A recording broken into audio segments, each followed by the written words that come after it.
Nobody expected what happened when Vincent the Blade Torrino walked into Wells' restaurant to kill Bumpy Johnson. March 15, 1961. Wednesday night, 9:47 p.m. The snow was coming down hard outside, coating Harlem's streets with a thin layer of ice that made everything look clean and peaceful.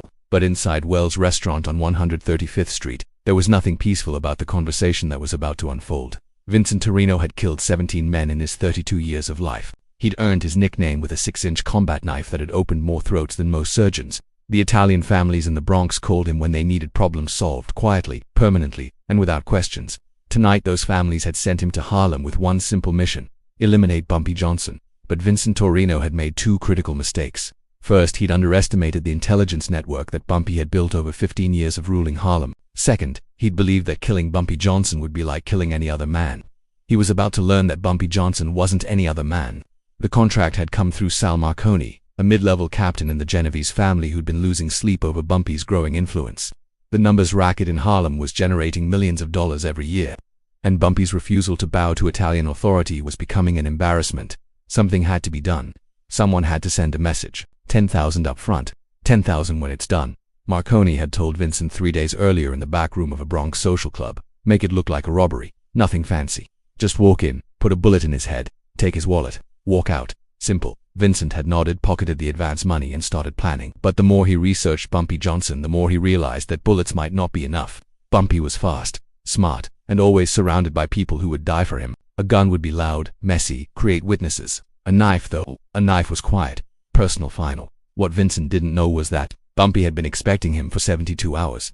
Monday morning, Jerome Washington, who shined shoes outside the Apollo Theater, had noticed a white man in an expensive suit asking questions about Bumpy's habits. What restaurant did he eat at? What time did he usually arrive? Did he come alone? Tuesday afternoon, Maria Santos, who cleaned offices in downtown Manhattan, overheard two Italian men discussing a Harlem problem that needed to be handled permanently. And Wednesday at noon, Fat Tommy Williams, who ran numbers for Bumpy's organization, spotted the same white man from Monday parked outside Wells' restaurant, watching, timing, planning. By Wednesday evening, Bumpy knew everything: the hitman's name, his background, his method of operation, even the color of his shoes. But instead of avoiding Wells' restaurant, instead of surrounding himself with extra protection, instead of eliminating the threat before it arrived, Bumpy Johnson did something that would become legend in Harlem folklore.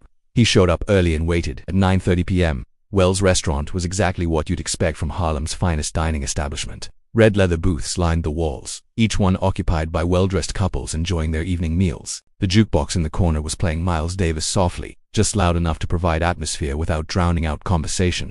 The smell of fried chicken, collard greens, and cornbread hung in the air like incense. Bumpy sat in his usual booth, table 12 in the back corner, with a clear view of both the front door and the kitchen entrance. He was alone, which was unusual.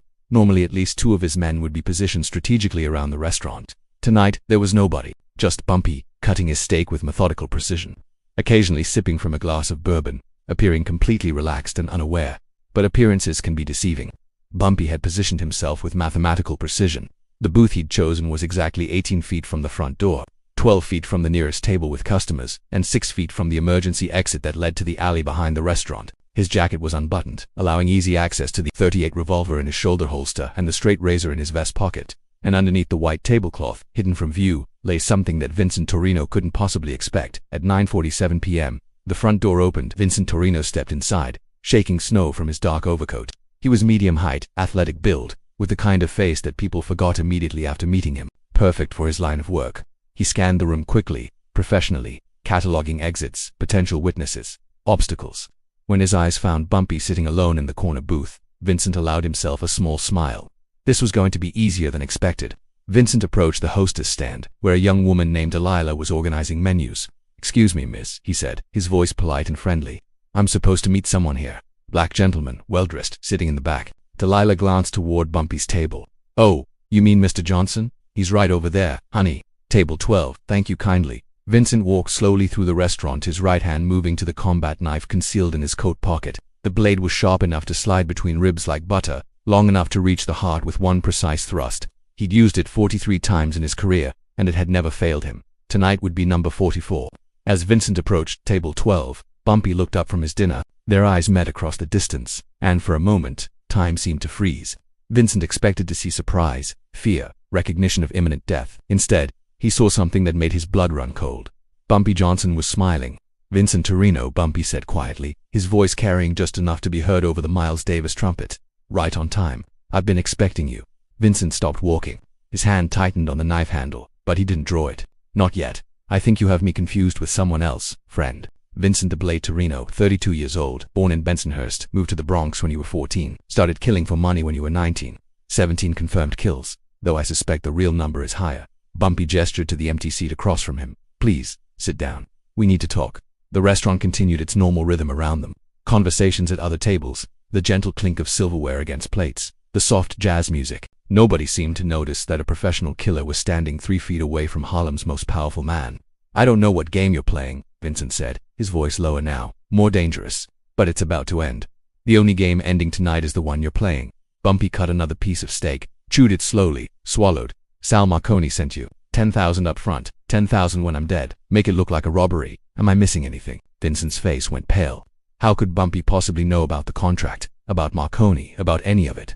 Here's what you don't understand. Vincent, Bumpy continued, still cutting his steak with surgical precision. This isn't the Bronx. This isn't some Italian social club where you can walk in, do your business, and walk out. This is Harlem. And in Harlem, I know everything that happens before it happens. That's when Vincent decided to end the conversation. His right hand came out of his coat pocket fast, the combat knife gleaming under the restaurant's soft lighting. 6 inches of death, moving in a perfect upward arc toward Bumpy's chest. A killing stroke that had worked 17 times before.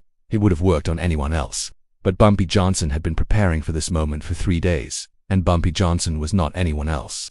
As Vincent's blade came up, Bumpy's left hand moved down, grabbing something from under the table. When his hand came back up, it was holding a meat cleaver, not a delicate knife, not a gentleman's weapon, but a butcher's tool.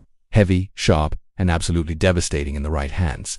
Vincent's knife met Bumpy's cleaver 6 inches from his chest. The collision sent shockwaves up both men's arms, but Bumpy was ready for the impact. Vincent wasn't. First lesson, Bumpy said calmly, as their weapons locked together. Never bring a knife to a cleaver fight.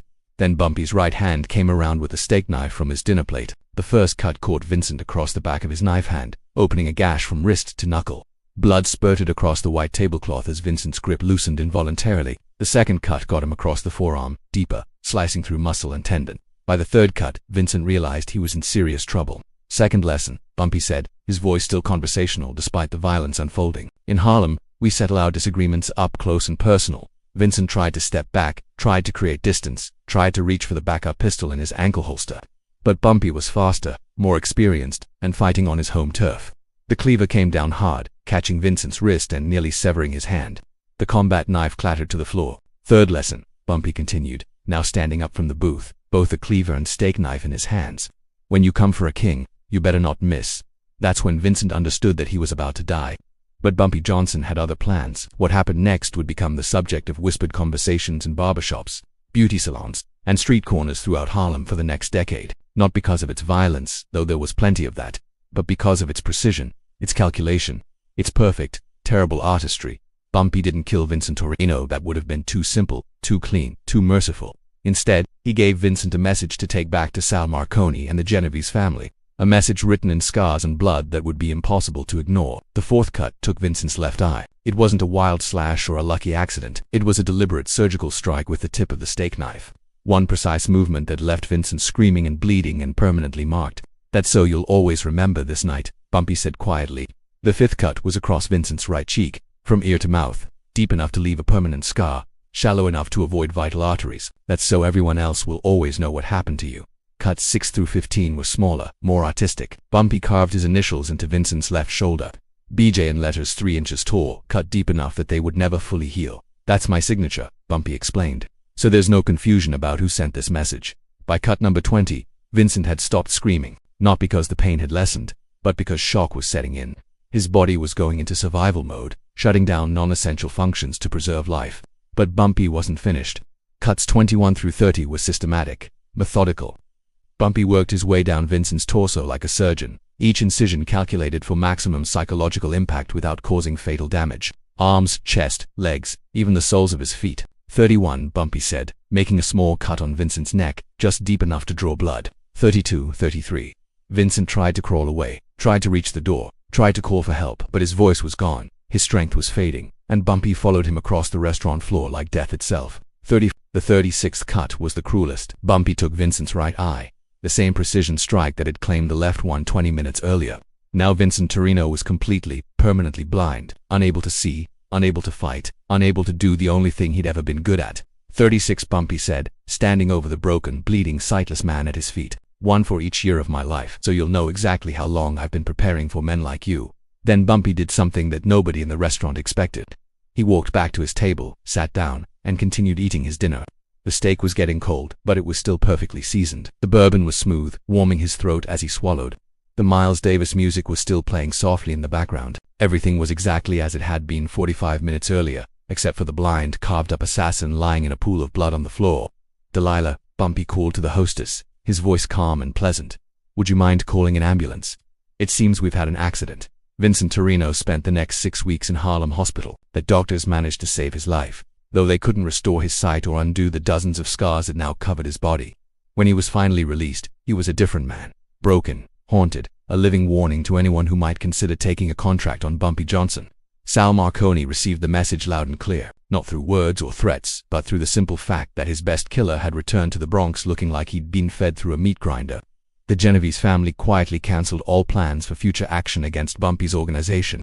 The story spread through organized crime circles like wildfire, not just in New York, but in Philadelphia, Chicago, Detroit, everywhere that men made their living through violence and intimidation. The man who tried to kill Bumpy Johnson had been carved up like a holiday turkey and sent home as a warning. Wells' restaurant became even more famous after that night. Tourists would point out Table 12 to their friends. That's where Bumpy Johnson turned a professional killer into hamburger meat. The bloodstains were cleaned up, the table was repaired, but the legend remained. And Vincent Torrino, he never killed again, couldn't kill again. Hard to be a professional assassin when you can't see your target. He spent the rest of his life working as a dishwasher in a Bronx restaurant, his hands following familiar motions while his destroyed eyes stared at nothing. But sometimes, late at night, when the restaurant was empty and quiet, Vincent would remember the sound of Bumpy Johnson's voice, calm, controlled, terrifying in its absolute certainty. When you come for a king, you better not miss. Vincent Torrino had missed, and for the rest of his blind, scarred life, he would carry the consequences of that failure carved into his flesh. Because in Harlem, disrespect has a price, and Bumpy Johnson always collected what he was owed with interest.